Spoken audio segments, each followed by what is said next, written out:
જય ભગવાન, જય જય શ્રી સરકાર. હું રાજકોટથી શાસ્ત્રી હિરેનભાઈ ત્રિવેદી આજે આપને જણાવવા જઈ રહ્યો છું કે રાજકોટમાં રતનપરની ભાગોળે રતનપર ગામમાં શ્રી વિદ્યા કલ્યાણધામ વૈદિક ગુરુકુળ સ્થપાયું. એને આજે 1 વર્ષ પૂરું થવામાં છે. આપને બધાને જાણ જ હશે કે આ વૈદિક ગુરુકુળ છે. અહીંયા બ્રાહ્મણોના ઋષિકુમારો વેદ, શાસ્ત્ર, ઉપનિષદ, પુરાણ, જ્યોતિષશાસ્ત્ર અને વાસ્તુશાસ્ત્રનું જ્ઞાન મેળવી રહ્યા છે. અહીંયા આવવાનો એમનો ભણવાનો એક જ માત્ર ઉદ્દેશ્ય છે કે પરમાર્થને માટે, વેદને માટે, સંસ્કૃતને માટે અને સંસ્કૃતિને માટે પોતાનું જીવન સમર્પિત થાય. અહીંયાથી તૈયાર થયેલા ઋષિકુમારો, બ્રાહ્મણો, વેદવાદી બ્રાહ્મણો, જેના મંત્રોથી સમષ્ટિનું કલ્યાણ થાય એવો ભાવ છે. પરમાર્થને માટે જેનું પ્રસ્થાન છે, જેનું મંત્ર બોલવું, જેની વિધિ વિધાનની ક્રિયાઓ કરવી, એનો એક જ માત્ર ઉદ્દેશ છે કે માનવ જીવનનું કલ્યાણ થાય, પ્રકૃતિનું સંતુલન થાય, જીવ માત્રમાં બ્રહ્મભાવ કેળવાય અને આપણું જે સનાતનનું મુખ્ય ધ્યેય બિંદુ છે, લક્ષ્ય છે કે પરમાત્માની પ્રાપ્તિ, એ તમામ જીવોને સરળ થઈ પડે. એના માટે આ વૈદિક ગુરુકુળ કાર્યરત છે. આ વૈદિક ગુરુકુળમાં 5 મંદિરો છે. એક ભગવાન મહાભટ્ટારક પંચનાથ મહાદેવ સપરિવાર બિરાજે છે. સિદ્ધ હનુમાનજી, સર્વદાતા શ્રી શનિદેવ મહારાજ અને સર્વની રક્ષા કરનારા શ્રી ચંડ ભૈરવ મહારાજ બિરાજે છે. આ 4 મૂર્તિઓને, શ્રી વિગ્રહોને 1 વર્ષ અહીંયા પૂરું થયું છે અને હવે 1 વર્ષ પૂરા થવાના ઉપલક્ષ્યમાં શ્રી વિદ્યા કલ્યાણધામનું નામ સાર્થક થાય એવું શ્રી યંત્રરાજ હવે બિરાજિત થવા જઈ રહ્યા છે. એની વાત તો હું આપને પછી કરું શ્રી યંત્ર વિશે, પણ થોડું ગુરુકુળ વિશે આપને જણાવું કે આ ગુરુકુળમાં ત્રિકાળ સંધ્યા કરનારા ભૂદેવો છે. પ્રાતઃકાલ, મધ્યાહન અને સાયંકાલ 3 વખત સૂર્યનારાયણને ઉદ્દેશીને અર્ઘ્ય અપાય છે. ગાયત્રી મંત્રના જપ કરે છે. સવાર સાંજ જે મંદિરની દેવતાઓની આરતી થાય છે ત્યારે સર્વપ્રથમ એ શ્રી વિગ્રહની સામે એમના મૂળ મંત્રોનો જપ થાય છે. સવારે 1 માળા થાય, સાંજે 1 માળા થાય ને પછી જ એ શ્રી વિગ્રહોની આરતી થાય. એટલે મૂર્તિઓ મંત્રમય બની ગઈ છે. આનું વાતાવરણ અહીંયાનું મંત્રમય છે. સસ્વર વેદ ભણે છે. શુક્લ યજુર્વેદના સસ્વર મંત્રો સાંભળવા એ પણ બહુ મોટો લાહવો છે. હજુ તો નાના બાળકો છે, પણ એટલા બધા જિજ્ઞાસુ અને એટલા બધા તીવ્ર બુદ્ધિવાળા કે ભગવાને જાણે વેદને માટે જ એમનો જન્મ આ પૃથ્વી ઉપર કરાવ્યો હોય. એવા ઋષિ બાળકો સસ્વર વેદ મંત્રો ભણી રહ્યા છે. સનાતનની જેને મુખ્ય ભૂમિકા કહેવાય એવી ગૌમાતા, ગાવો વિશ્વસ્ય માતરઃ, જગતની જે માતા છે, વેદ વિદ્યાની જે અધીશ્વરી છે, યજ્ઞોની જે મૂળ આધાર સ્તંભ છે, એવી શ્રી ગૌ માતાનું અહીંયા ખૂબ સેવાનું કાર્ય થઈ રહ્યું છે. ઋષિકુમારો દ્વારા જ ગૌ માતાની સેવા થાય છે. એ ગૌમૂત્ર અને ગોબરથી ઋષિકુમારો સ્નાન કરે છે. એ ગાયોના ગોબરથી છાણા, કંડા તૈયાર થાય છે. એ કંડાનો ઉપયોગ યજ્ઞમાં થાય છે, જેથી વાતાવરણ, પર્યાવરણ શુદ્ધ થાય છે. નિત્ય યજ્ઞ થાય છે, જે દ્વારા આખા સમષ્ટિની ઉર્જા ઈથરમાં બહુ મોટી અસર પડે છે. આવા કાર્યો સતત અહીંયાથી ચાલે છે. શ્રી વિદ્યા કલ્યાણધામ દ્વારા ઇતર વર્ણ માટે 18 વર્ણ માટે સંસ્કૃત અને સંસ્કૃતિને માટેના વર્ગો ચાલે છે. મહિનામાં એક દિવસ અહીંયાથી આચાર્યો જાય અને ગામડાઓમાં અમારા રાજકોટ શહેરમાં એક આખો વર્ગ કરે છે, જેમાં અત્યારે પણ 60-70-100 જેટલા વિદ્યાર્થીઓ, નાના બાળકો, તમામ વર્ણના, એ બ્રાહ્મણ હોય, ક્ષત્રિય હોય, વૈશ્ય હોય, અન્ય જ્ઞાતિના હોય, તમામ જ્ઞાતિના બાળકો ત્યાં આવે છે, જેને વિષ્ણુ સહસ્ત્રના પાઠ, ગીતાનું અધ્યયન, સાથે સાથે ચંડીપાઠના શ્લોકો અને સુભાષિતો અને ભારતીય સંસ્કૃતિ વિશે, સંસ્કૃત વિશે જાણકારી આપવામાં આવે છે. આવું એક સંસ્કૃતિ સિંચનનું કાર્ય પણ શ્રી વિદ્યા કલ્યાણ ધામ દ્વારા થઈ રહ્યું છે. શ્રી વિદ્યા કલ્યાણ ધામ એટલે શ્રી વિદ્યાના સાધકો માટેનું એક મહાતીર્થ છે. શ્રી વિદ્યાના ઉપાસકો માટેનું આ જાણે બહુ મોટું ધામ બની ગયું છે. જેટલા શ્રી વિદ્યાના ઉપાસકો છે એના માટે તો હવે આ ધામમાં શ્રીયંત્ર બિરાજિત થઈ રહ્યું છે. શ્રીયંત્ર વિશે વાત કરું તો શ્રીયંત્ર એટલે 10 વિધા મહાલક્ષ્મીનું આશ્રય સ્થાન છે. શ્રીયંત્ર એટલે જગતની તમામ ઉર્જાઓ, તમામ શક્તિનું જે મૂળ આધાર, એનું આલય એટલે કે એનું ઘર છે. અને અહીંયા જે શ્રીયંત્ર બિરાજિત થવા જઈ રહ્યું છે એના વિશે તો હું જેટલું વર્ણન કરું એટલું ઓછું. આ શ્રીયંત્ર કદાચ વિશ્વમાં એવું પહેલું યંત્ર છે કે જેનું નિર્માણ કાર્ય આ રીતે થયું છે. જે તે નક્ષત્રોમાં આપને ખબર જ છે કે શ્રીયંત્રમાં અનેક પાંખડીઓ, અનેક ત્રિકોણો છે. એ ત્રિકોણ, એ પાંખડીઓ જે નક્ષત્રમાં ઘડાવી જોઈએ એ જ નક્ષત્રમાં એ પાંખડીઓને ઘડવામાં આવી છે. અને ફરી ઘડતર હોય ત્યારે મંત્ર થાય છે. મંત્ર વગર ઘડતર નહીં, ઘડતર વગર મંત્ર નહીં.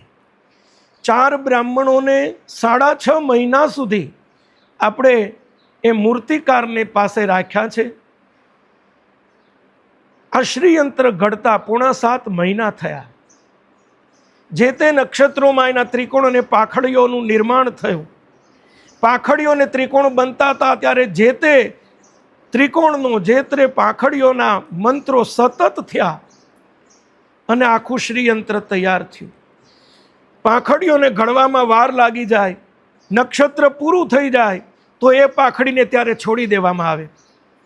ફરી પાછો 26 દિવસ પછી એ પાંખડીઓ માટે ફરી એ નક્ષત્ર આવે ત્યારે ફરીથી એ પાંખડીઓનું ઘડતર શરૂ થાય.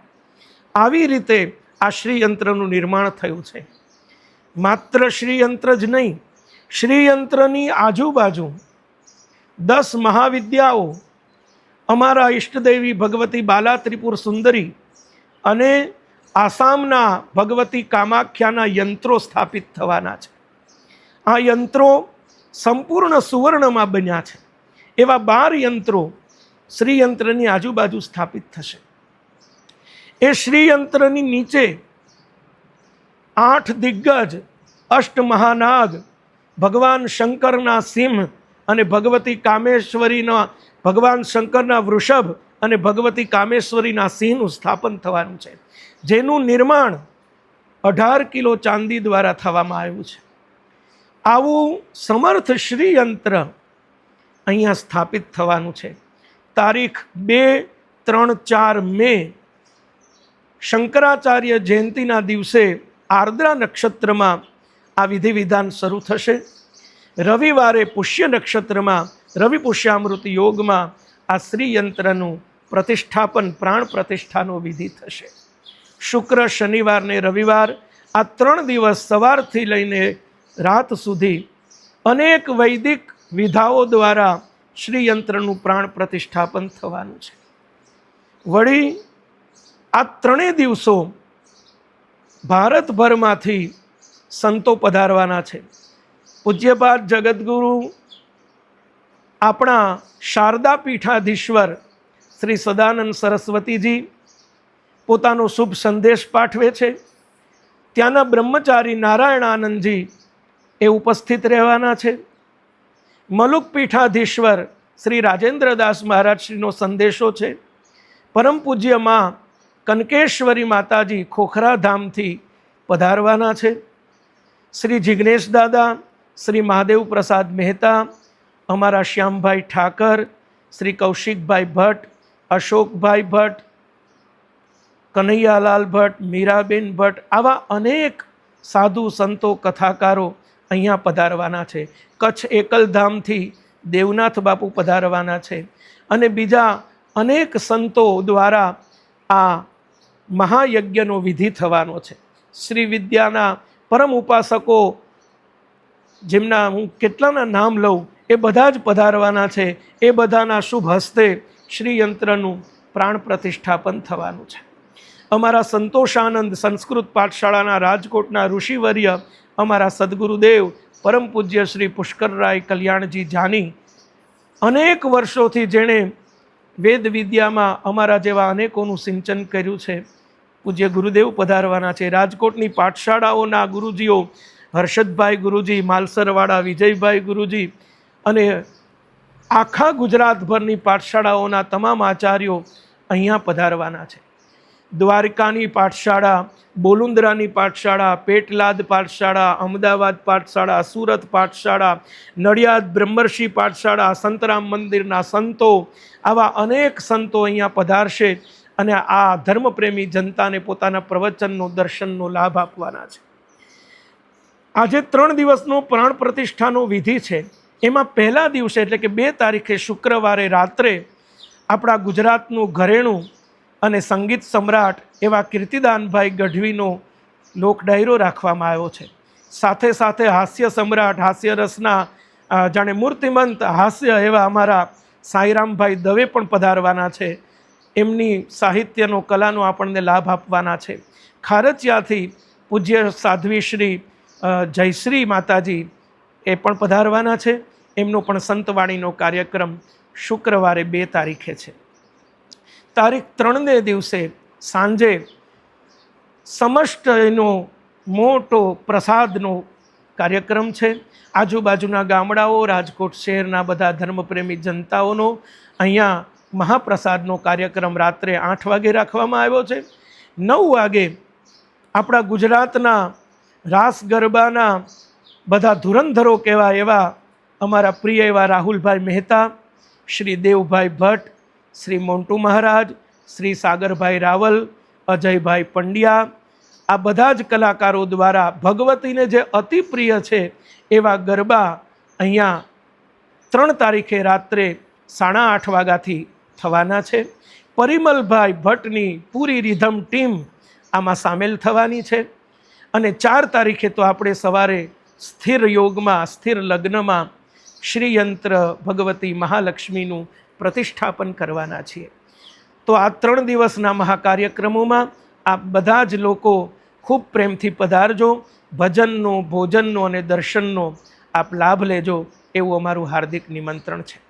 શ્રી વિદ્યા કલ્યાણ ધામ દ્વારા અનેક સેવા કાર્યો થઈ રહ્યા છે. અત્યારે સમર એટલે કે ઉનાળો ચાલે છે, ગ્રીષ્મ ઋતુ ચાલે છે. અત્યારે લગભગ 3 જગ્યાએ શ્રી વિદ્યા કલ્યાણ ધામ દ્વારા છાસ વિતરણના કાર્યક્રમો ચાલે છે. અમુક સમય પછી ધાન્ય વિતરણ અને અન્ન વિતરણના કાર્યક્રમો ચાલે છે.